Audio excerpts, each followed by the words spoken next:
Chers amis, chers invités, mesdames, mesdemoiselles et messieurs, le réseau international des femmes pour la démocratie et la paix, toutes sections confondues, la section Canada et la section Hollande, commémore ce soir la journée internationale de la femme. On n'a pas su le faire le 8 pour les modalités pratiques de disponibilité.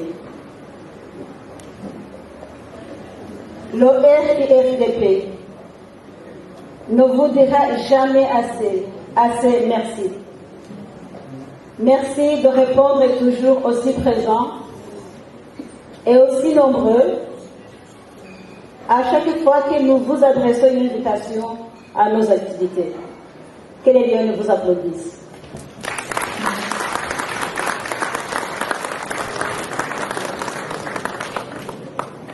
La journée internationale pour les droits des femmes, c'est une journée de manifestation à travers le monde.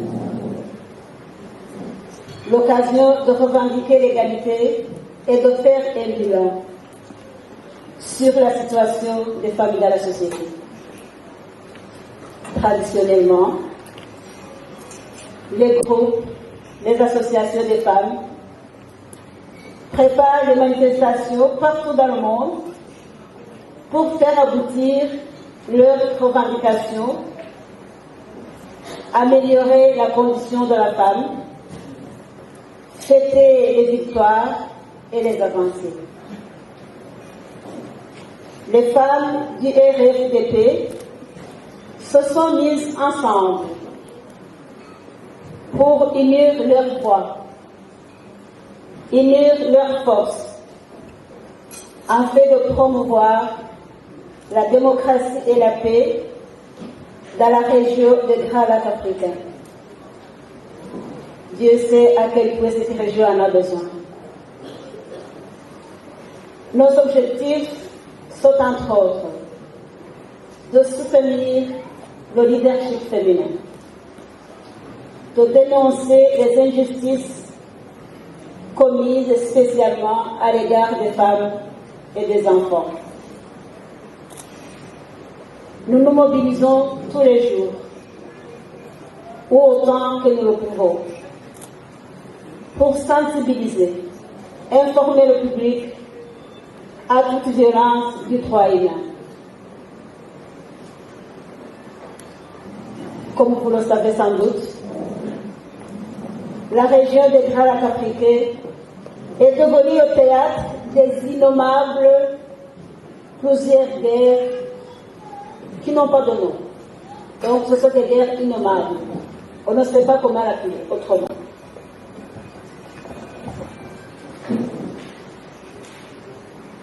Dans cette région du monde, les femmes continuent d'être les victimes de violences de toutes sortes, des tueries, des viols et j'en passe. Toutes ces peines, tous ces sacrifices, les femmes les subissent dans le silence. Elles n'ont souvent même pas le droit de manifester leurs souffrances. C'est quand même grave.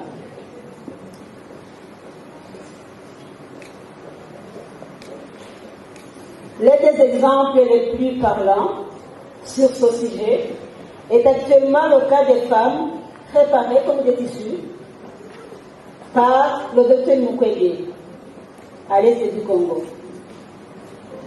Il reçoit d'ailleurs pour cela les décorations dans le monde entier. Nous pensons qu'au-delà de ces actions correctives que nous soutenons par ailleurs, les dirigeants de ce monde, concernés par la crise de cette région du monde, devraient prendre des mesures préventives à long terme, en stoppant à jamais mais alors à jamais, ce genre de conflit imposé à ces populations. C'est dans ce cadre que nous avons décidé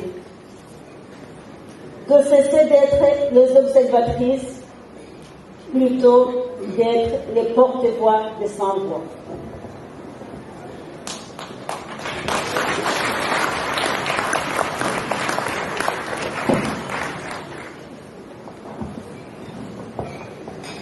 La situation est tellement dramatique que la communauté internationale a dû, comme je l'ai dit, décorer M. Dr Mukwege pour avoir réparé d'innombrables femmes victimes de ces guerres insensées. Et l'ironie de l'histoire, c'est que les vrais bourreaux n'ont jamais été inquiétés. Comment parler de la région des Grands Lacs sans parler du Rwanda, où tous les vrais opposants politiques sont emprisonnés, où la liberté d'expression est inexistante, le silence étant la seule alternative pour vivre paisiblement dans le pays de l'économie. Cette journée est aussi l'occasion de rendre hommage à toutes les femmes, toutes ces personnes qui se sont battues et qui se battent encore pour la liberté, la justice et la paix. Aujourd'hui encore, nous rendons un vibrant hommage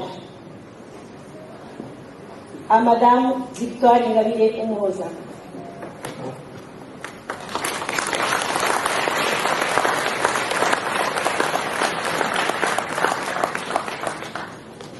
qui mène au fond de sa cellule de la prison centrale de Kigali, a eu le courage de dénoncer le système et les techniques mises en place par le régime de Kigali pour écarter toute voix qui dérange. Elle a consigné toutes ses notes dans le livre qui vient de sortir,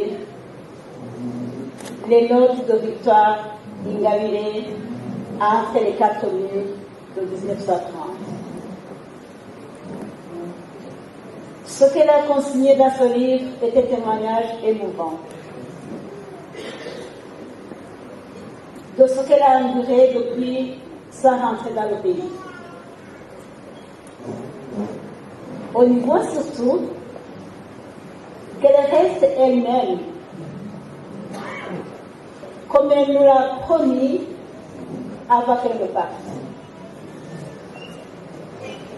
Elle reste la même malgré toutes les souffrances.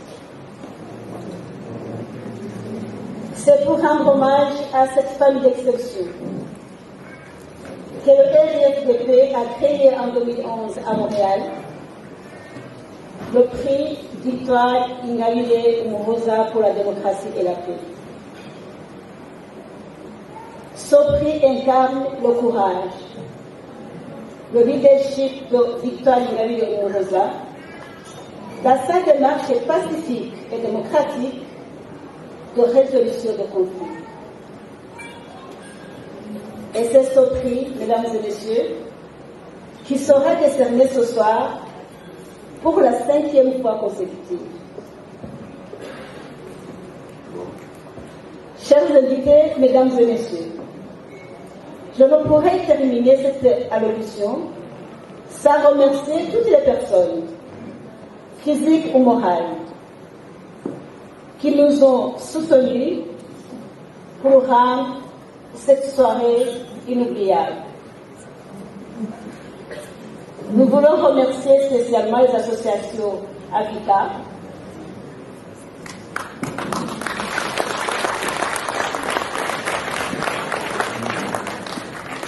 la Payotte,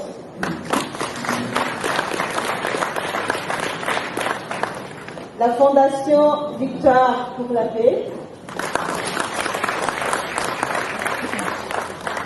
les jeunes de Jaguar SPL